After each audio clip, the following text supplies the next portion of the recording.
My best friend laughed. You'll never get a date unless I set you up.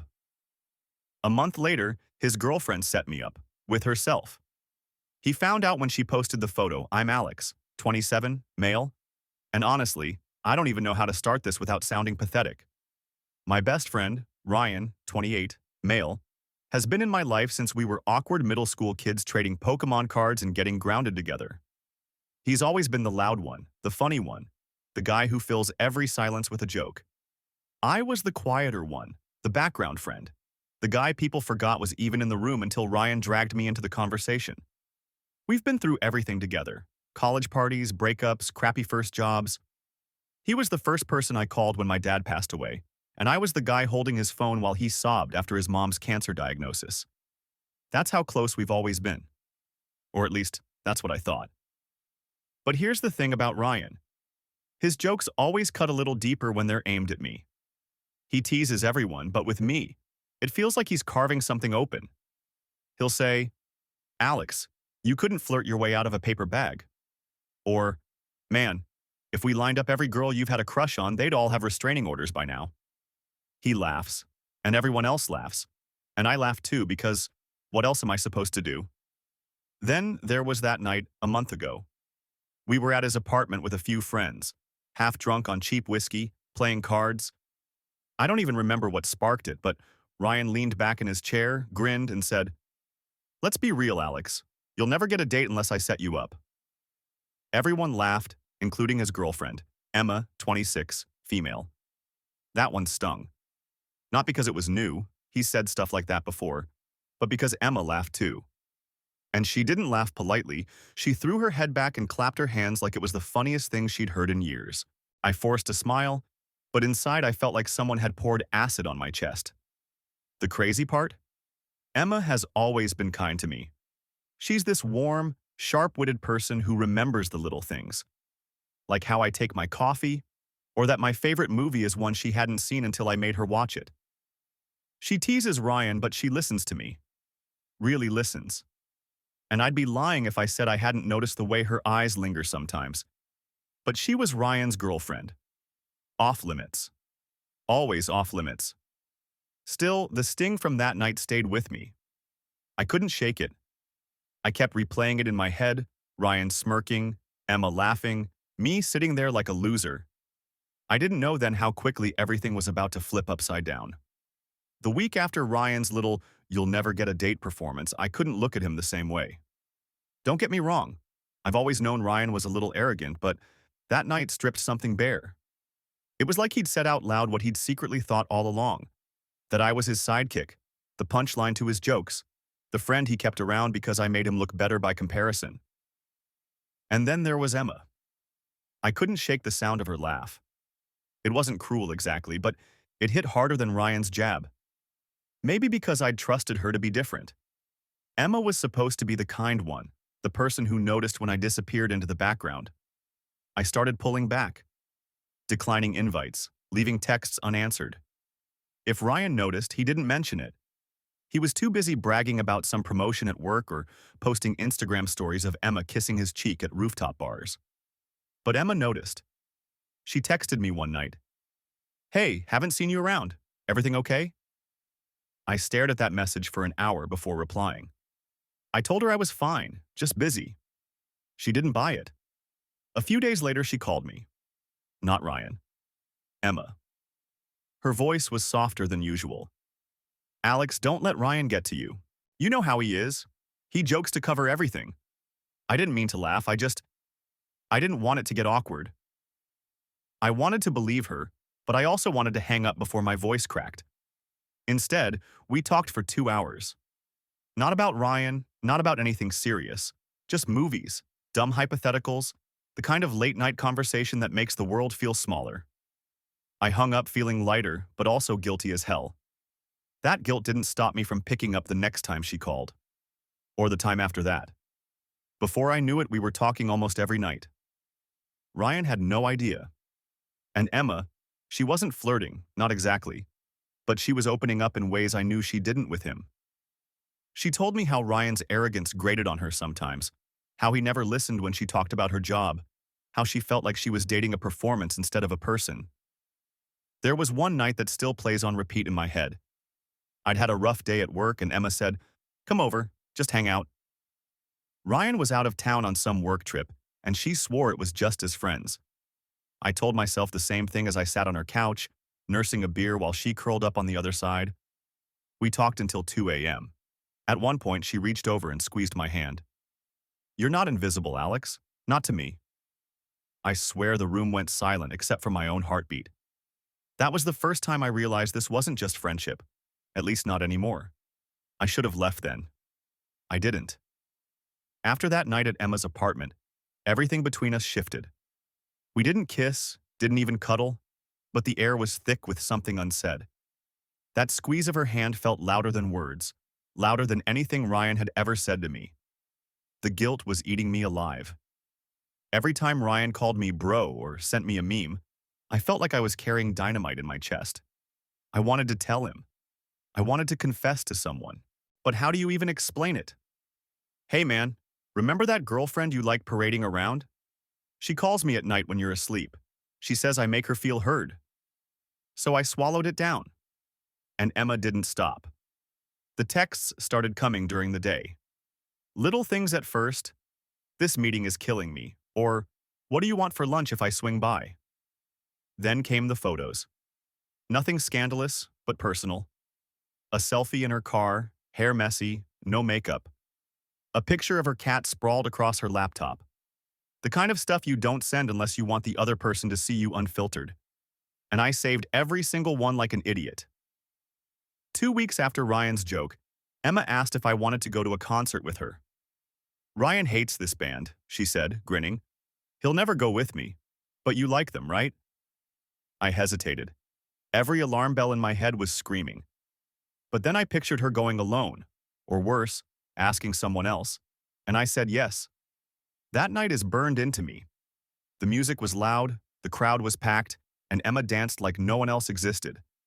At one point, she grabbed my wrist and pulled me closer so we wouldn't get separated in the crush. I could feel her heartbeat against my arm. For a second, I forgot where I was. I just knew I never wanted her to let go. When the concert ended, we sat on the curb outside, eating greasy food from a street cart. She leaned her head on my shoulder just for a moment and whispered, "You're the kind of guy I should have ended up with." I froze. My body wanted to wrap around her, but my brain was screaming, "Don't." I didn't move, didn't breathe, just sat there while she lifted her head and smiled like she hadn't just lit me on fire from the inside out. The ride home was quiet. She dropped me off at my place, and as I was getting out of her car, she said, "Alex, don't tell Ryan, okay?" That night I lay in bed staring at the ceiling, replaying her words. Not "don't tell him we went to the concert." Not "don't tell him we hung out." No, she'd said it like she knew this was already something more. And for the first time, I wondered if maybe, just maybe, Emma wanted him to find out. The weekend after the concert, Ryan invited me over for a guys' night. Just us, beers, video games, the old routine. Normally I'd be all in, but sitting in his living room felt like I was standing on the edge of a cliff with a blindfold on. Emma floated in and out of the room, laughing at Ryan's dumb trash talk, but every so often her eyes flicked toward me. Quick, loaded glances, like we were sharing some secret language Ryan couldn't read. My stomach twisted each time. At one point, Ryan paused the game, turned to me and said, "Man, you really need a girlfriend. I'm serious, Alex. Maybe Emma should set you up with one of her friends. You'd finally stop being the third wheel." Emma froze mid-step, holding a bowl of chips. She shot me a look, sharp, almost guilty. I forced a laugh and said, "Yeah, maybe." My voice cracked. Ryan didn't notice. Emma did. After Ryan passed out on the couch around midnight, Emma walked me to the door. The house was quiet except for his snoring. She leaned against the wall, arms crossed, and whispered, "He doesn't see you at all, does he?" I swallowed hard. "Emma." But she shook her head, eyes flashing. "You don't have to say it." "I know." Then she opened the door and let me leave, but her words followed me all the way home. The following week, everything spiraled. Emma started posting more on Instagram, little snapshots of her life. A latte with a heart in the foam. A picture of her in a sundress, hair messy, captioned, "Felt cute." And then, the bomb. She posted a photo of us. Not some group shot, not a coincidence. Just me and her at the concert, lit by neon stage lights, her arm around my shoulders, both of us smiling like we belonged to each other. The caption was a single word: unexpected. My phone exploded. Ryan called me twice before I even saw the post. I didn't pick up. Emma didn't delete it. She didn't even try to soften the blow. That was the moment I knew. Whatever line we'd been towing, she'd just stepped over it. And she'd dragged me with her. The fallout was coming. I could feel it rushing closer like a storm building on the horizon. And I had no idea if I was about to lose my best friend or if he'd been gone long before this ever started. Update. Wow, I did not expect this to blow up like it did. I posted here just to get it off my chest. Maybe hear a few strangers say I wasn't crazy, but yeah, my DMs are flooded. Half of you are calling me a snake. The other half are calling Emma a queen of chaos. And someone suggested I go into witness protection before Ryan finds me. Honestly, not the worst idea. So here's what happened after Emma dropped that photo. Ryan called me, more times than I can count. I didn't answer. I couldn't. My hands were shaking too bad to even hold the phone. Then the texts started. At first it was, "Bro, WTF?" Then it turned into, "Answer me now," and "You're dead to me." Finally, radio silence. Which, honestly, was worse. I thought maybe he'd cooled off. Nope. The next night, around 11 p.m., I heard pounding on my apartment door so loud my neighbor's dog started barking. I knew before I even looked through the peephole, it was Ryan. He was drunk. I could hear it in his voice, slurred and venomous. "Open the door, Alex. Be a man. Face me." I didn't. I stood there in the dark, heart slamming against my ribs, while he shouted every insult he could think of. Loser. Traitor. Parasite. At one point, he kicked the door so hard the frame rattled. I almost called the cops, but eventually he staggered off, yelling into the night. Emma texted me later. "He knows everything. I don't regret the post. I'm done hiding." Done hiding. Just like that, she'd flipped the switch, detonated the whole friendship, and left me standing in the rubble. And the crazy thing? Part of me felt relieved, like Ryan and I had been holding on to a friendship that died years ago, and Emma just ripped off the Band-Aid. But another part of me, the part that remembers being 12 years old, sharing headphones with him on the school bus, was gutted. Now Ryan's been posting cryptic crap on his socials. Song lyrics about betrayal, blurry selfies with whiskey bottles, one post that literally just said, "Imagine your best friend is a rat." Subtle. Meanwhile, Emma's doubling down. She posted another photo of us, this time at her apartment, both of us laughing at something stupid. Caption: "Truth feels better than secrets." So yeah, everyone knows now. The line's not just crossed, it's obliterated. And I have this sinking feeling Ryan's not done. He's never been the type to let anything go quietly. The morning after Emma's second photo went live, I woke up to the sound of shattering glass. My kitchen window, gone. A rock sat on the linoleum surrounded by glittering shards, a scrap of paper tied around it with duct tape. 4 words, written in Ryan's furious scrawl, "You took everything." My stomach dropped. I called the landlord, then the cops, but all they did was file a report and shrug. "Probably just some drunk. Get a security camera." Yeah, thanks for nothing. By the afternoon, my phone lit up again. It was Ryan, this time not drunk, just ice cold. His voice was low, calculated, the opposite of the screaming mess at my door 2 nights before. "You think you won, Alex? You think you can just take my girl and play house? I'll ruin you. Watch." Then he hung up. And he wasn't bluffing. First, he started showing up at places I went: grocery store, gym, even outside my work. He'd just stand there, staring, arms crossed, a sick little smirk on his face like he was daring me to throw the first punch. When I ignored him, he escalated. One night I came home to find my tires slashed. All 4 of them. Another time, my boss pulled me into the office with a stack of anonymous emails claiming I was stealing from the company. Total BS, but it still got me suspended for a week while they investigated. Emma was furious.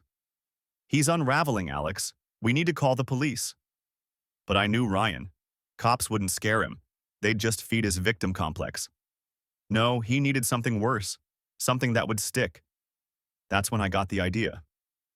Ryan had always been obsessed with his image, the confident, life of the party guy, the one everyone wanted to be around. But behind closed doors, he had cracks, ugly ones. He drank too much, picked fights with strangers, and once bragged to me about cheating on Emma during their first year together because he wanted to test if she'd find out. She never did. Until I told her. One night, sitting in her living room with her phone buzzing nonstop from Ryan's drunk texts, I told her everything. The other women. The lies. The way he laughed about it behind her back. Emma went quiet. Then she grabbed her phone, opened Instagram, and drafted a post. A carousel of photos, her and me together, smiling, intertwined. And in the caption, she laid it all out. For everyone asking, yes, Ryan and I are done. I should have ended it when I found out he cheated the first time or the second. But I stayed. I stayed until someone reminded me what it feels like to be valued. This is the truth. Believe it or don't. I'm free. She hit post before I could stop her. My chest was on fire. Relief, dread, anticipation, all tangled together. Because I knew Ryan would see it. And I knew Ryan wouldn't go down with just a broken heart. No, he was about to go nuclear. The night Emma posted that bombshell, Ryan went silent online. No cryptic song lyrics, no whiskey-fueled rants, just nothing.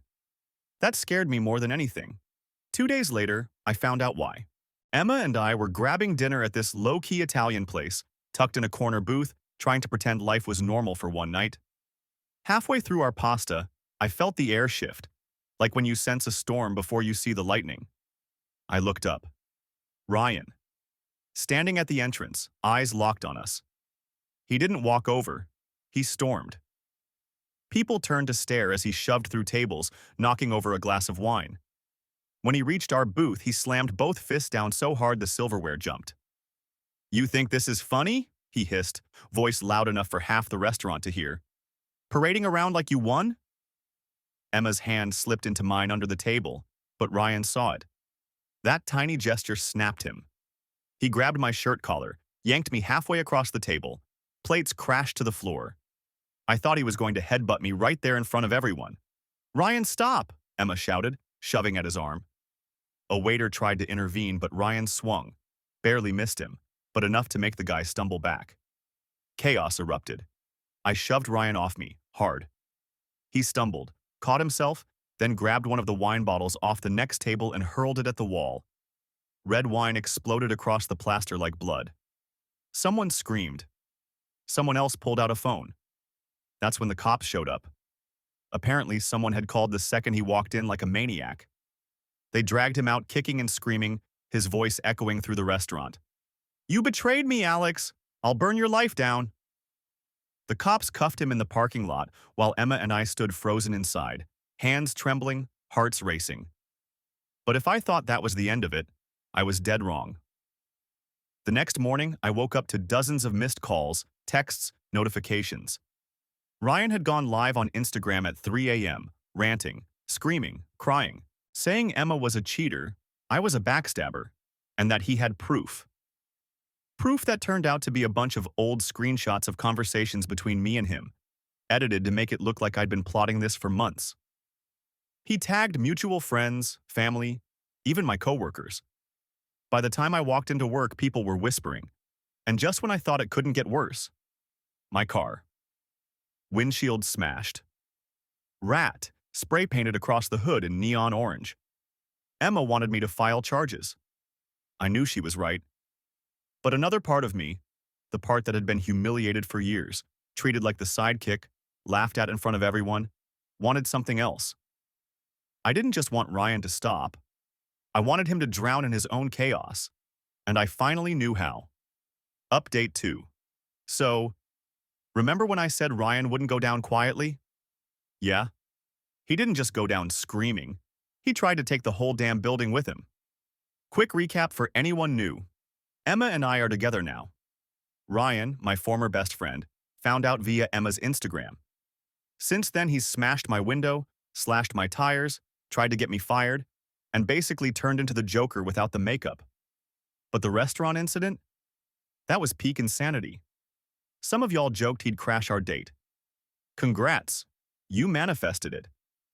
Dude stormed in like he was auditioning for Jerry Springer, the movie. He grabbed me, threw a wine bottle, almost decked a waiter. Whole thing ended with him cuffed in the parking lot screaming he'd burn my life down. And because we live in 2025, half the restaurant filmed it. By the time I woke up the next morning, clips of Ryan losing his mind were circulating on TikTok. One had 80K views with the caption, POV, your friend steals your girl and you turn into a cutscene boss. I shouldn't laugh, but yeah. But then Ryan upped the crazy. He went live at 3 a.m., sobbing and ranting about how Emma cheated, how I stabbed him in the back, and, my personal favorite, how he was the real victim of toxic masculinity. He flashed proof that I'd been plotting this for months, badly photoshopped screenshots of our texts. He even tagged people from work. Some coworkers actually asked me if it was true. Like, really? You think I masterminded a girlfriend he couldn't keep faithful? Get out of here. And the cherry on top? I went outside yesterday morning and found my car wrecked. Windshield smashed. Rat spray painted across the hood. Subtle, Rye. Very subtle. So yeah, everyone who said, call the cops in the first update, you were right. I filed a restraining order. Emma's pushing for charges over the restaurant scene, and honestly, I'm leaning that way too. But here's the thing, Reddit. I'm not just waiting for the legal system to do its thing. Ryan's always thrived on attention. He built his whole identity on being the funny, untouchable guy everyone wanted around. So what's the one thing that'll break him more than losing Emma? More than losing me? More than losing his temper in public? Losing the audience. I'm done playing defense. It's time to flip the script. And I have the perfect way to do it. If there's one thing Ryan can't survive, it's exposure. He doesn't fear consequences. He thrives on chaos. What he does fear is becoming a joke. He spent his whole life controlling the narrative. The life of the party, the witty one, the guy everyone envies. So I decided to take that away. Emma helped me. She was furious, at herself for staying with him so long, at him for torching both our lives. She had a folder of messages Ryan had sent her over the years. Cruel, dismissive, sometimes downright degrading. Things like, you'd be nothing without me. Or the time he bragged about cheating on her because he needed to feel like a man again. Stuff she'd never shown anyone. We put it together with screenshots I had. Old group chats where Ryan mocked his friends behind their backs, bragged about drunk driving and never getting caught, even one where he joked about getting into a bar fight and sending someone to the ER. He thought it was funny. It wasn't funny now. We didn't send it to his boss, his family, or even directly to him. No. We posted it where it would hurt the most. Online. Right in the same ecosystem where Ryan had been spinning his story of betrayal. Emma dropped the first post, a carousel of his worst messages, each one time-stamped, captioned simply, "Believe who he tells you he is." Then I followed up with a video. Just me, calm, staring into the camera. I said, "Ryan, you told everyone I was the rat. But here's the truth. You've been rotting from the inside out for years. You want an audience? Here's your stage." We didn't have to push it. The internet did the rest. Within hours, people were stitching our post with Ryan's meltdown at the restaurant. The narrative flipped overnight. He wasn't a betrayed friend anymore. He was a walking disaster. Memes popped up. TikToks roasting him. Someone even edited his restaurant tantrum into a fake WWE promo. And Ryan? He couldn't handle it.